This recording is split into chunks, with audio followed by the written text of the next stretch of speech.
Hi, this is Jill here in the PhocusWire Studio, and I'm here with Chris Adams and Michael Becker, and we're talking about sustainability today. So why don't you both start by introducing yourselves, your company, and how that relates to sustainability in travel? So my name's Chris Adams. I look after research insights at Miles Partnership. We're a destination marketing agency. We also service some other sectors of the travel and tourism industry, but about 120 destination marketing organizations, or DMOs, national, state and city. And the issue of sustainability really is become front and center of what they're thinking about, their role, their responsibilities, and what they need to resource for the future. Michael? My name is Michael Becker. I'm the CEO of GeoSure. We do empowered hyper-local safety awareness, which means that we rate safety on a scale of 1 to 100 across 7 categories. Our whole mission is to really get more people to travel in an empowered, informed, engaged way, and to send more people to destinations around the world. And sustainability plays a big role in that. Great. So Chris, you said you had a report done recently and highlighting some of these issues around sustainability and DMOs and travelers, US travelers. Can you talk a bit about some of the findings there, maybe what surprised you the most? Yeah, so we actually have got a webinar, and there's a report with our partners at Destination Analysts, and that looked at it in 2 parts. So one was US leisure travelers, how they see sustainability. And it looked at every issue from environmental sustainability to the issues of over-tourism, crowding, congestion, to homelessness and the impact on the visitor experience. And then we surveyed DMOs, or these state, city tourism boards, and how they see sustainability. And what it showed is there's the DMOs, as I mentioned before, it's a front and central issue for them. It's really a major inflection point in what destinations need to focus on. Traditionally, they've been focused on marketing and attracting more and more visitors. Right. Now they're much more acutely aware about resident sentiment and so on. And there was clear evidence from travellers that there's also a degree of concern there. Though I would flag, there was also clear evidence of a political partisan divide in how Americans see some of these issues. Interesting. All right. So how can technology be a force for good here around sustainability? I mean, I know GeoSure is tech-based, and can you talk a bit about how you're having a positive impact on travel and tourism? Sure. So I think technology can enable awareness and understanding, cognizance of what safety looks like, and we think safety at location is a large consideration in the experience and the decision to travel to a location, and we can help telegraph that in a way that enables participation, not only from the traveling community but from residents as well. And technology enables that to happen, and you can create data in ways to encourage more travel, which leads to additional tourism and economic development. So, yeah.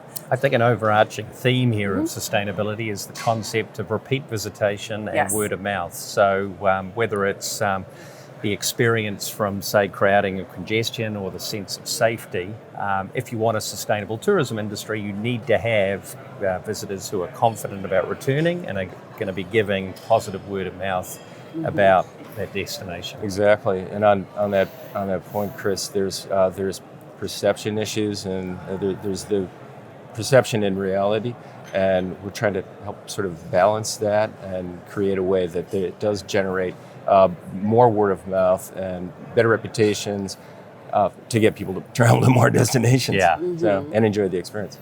Yeah.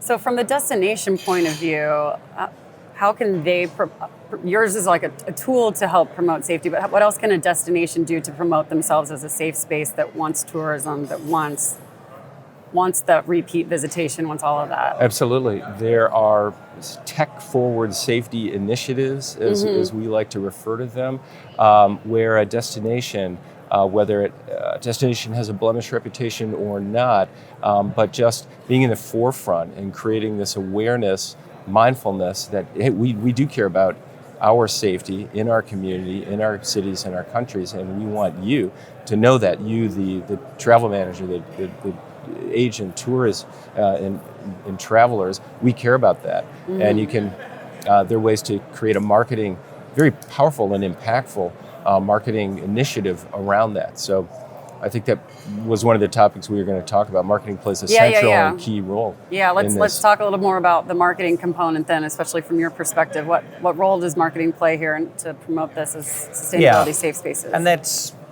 the core skill set of many DMOs. Right. They're just sort of exploring the whole issue of destination management and how they can take a more active role in, say, building out infrastructure or educating visitors. But from a marketing perspective, dispersal and seasonality are two of the primary drivers creating congestion and crowding. And so basically using data to identify where people are currently aggregating from a visitation perspective. And there's all new horizons now with geolocation data. So you can understand movements across your destination by time of year, by time of day. And then you can obviously focus on new or emerging areas of your city, your state, your region, your country, highlighting what's possible. And then building product and marketing around the times of the year, off-season, shoulder season visitation. So that's one of the primary areas in terms of marketing opportunity. Okay, great. So for some of these cities that do have an over-tourism problem, Amsterdam, for example, is the goal there still to get them repeat visitation, or what do we do with cities like that? Sure, and Chris can probably speak very fluently about that. When we think about sustainability, we think in terms of safety and how that can drive economic development in this positive feedback loop effect. But there's also, going back to how technology can help, there's an awareness factor and understanding cultures and norms and factors that exist that can be detrimental from an over-tourism point of view. How do you don't want to disrupt the pattern of life or quality of life of locals. You want to be sensitive to historical points of interest, for example, and just awareness and informing travelers and tourists to that destination. I think goes a long way. And Amsterdam actually is a great example. So they've famously announced a couple of years ago they're not spending a single euro on marketing for new visitors. They've changed their name to Amsterdam Partnerships. And they're all about now educating existing visitors, smoothing out the year-round travel and getting people out to the regions. And they're using some amazing data to do that. So if it's really busy at, say, the Reich Museum, they're highlighting other museums and neighborhoods that you can visit. And they're trying to educate, just thinking about safety. It's not just physical safety, it's also, as you mentioned, are you acting appropriately in the community? And so they're spending a lot of marketing on telling people to act appropriately. Absolutely. and to very quickly to your point, a lot of destinations, country level, want visitors to go to other parts of the country rather than the principal city, and there are ways to do that as well. I think through canny marketing campaigns, but because if you're concentrated in one area, you can you're only seeing one portion of the country, and there are ways to get people to disperse into other cities and villages. One of the interesting phenomenons here is the impact of social media and the sort of hashtag effect that has sort of highlighted even out of the way places, and suddenly they become incredibly popular. They're not really designed to everyone on Instagram goes to Bali all of a sudden, and and you go to a place that's less well known, and suddenly it becomes a popular, which is wonderful for as long as it's responsible. It's responsibly driven, and travelers and tourists are aware of and care about. So Vienna, for example, at the moment is running a campaign called See Vienna, not See #Vienna. And they're basically actively encouraging people to form their own plans, explore the city their own way, rather than jump on social media and to be basically herded into whatever the latest trending Instagram image is.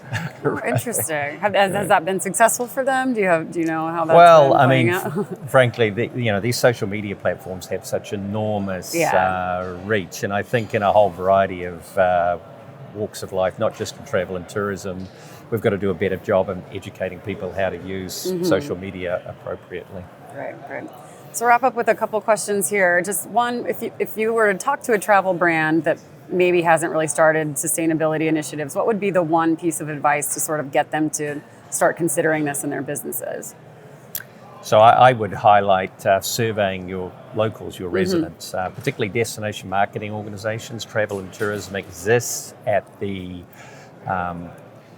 goodwill, the grace, and often the taxpayer revenue of local residents. And so ensuring you're keeping an intimate touch with how residents see is critically important. There was some evidence from the research we released yesterday that an increasing number of Americans see tourism as either neutral or perhaps negative in their community. And that's, it's not yet a majority, but it's a significant minority, and that's got to be a concern for our industry. So absolutely. And as it relates to safety, there are ways to, we think it begins from the residents on up. They play an important role here. Do they enable feel them safe? to being able to participate and engage in the safety of their own community makes a big difference, and that can be very powerful in a way that can play into destination marketing initiative and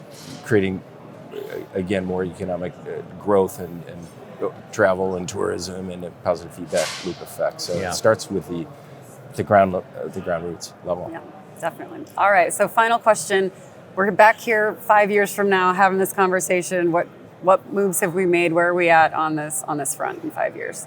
Well, destination marketing organizations say, I think it was close to 90% say it would be either central to their mission or a very important part of what they're doing in the next 3 to 5 years. So you would have to believe, pulling all these sort of threads together, that it's going to be an increasingly important issue. Ensuring that positive word of mouth, ensuring that repeat visitation, and ensuring the benefits of tourism are widely shared and dispersed. So is tourism working for everybody? Yep. And I think you'll see more and more actors within the ecosystem that are participating, promoting, informing, making their users aware of sustainability, and so you'll start to see this as a trend, and I think it'll work if it's done the right way, and technology enables a lot of good things to happen.